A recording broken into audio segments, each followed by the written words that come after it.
COVID cases are on the rise across the country, and we're seeing that trend here in the Miami Valley. It's not a big surge by any means, but local health professionals still encourage people to take precautions. I have more on this recent rise in cases and what you can do to protect yourself.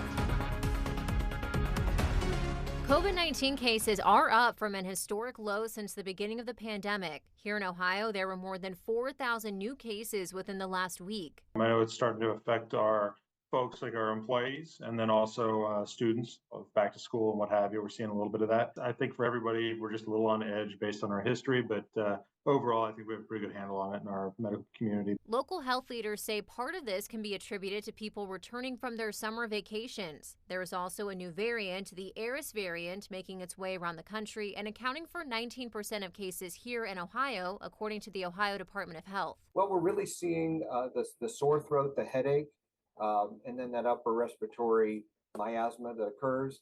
But the sore throat and the headache are two things that are symptoms that we're seeing with this. The booster vaccine in production right now should protect against this new strain, but doctors say it's up to you if you want to wait to get it. They say it depends on your risk level and whether you might be traveling or gathering with a large group of people soon. If you're in one of those high-risk populations and you're due to get a booster now, get it now. We'll get the new one when the new one comes out, or a little bit after that, that'd be fine.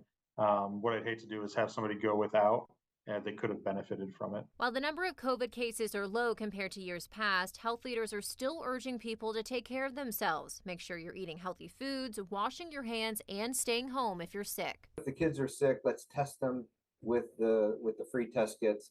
And if they are positive, let's keep them home for those 5 days. And that new booster won't be available for another month or so. Drug makers are waiting for FDA approval. In the meantime, health leaders are still recommending you test for COVID if you're showing symptoms. If you need a test, reach out to your local health department.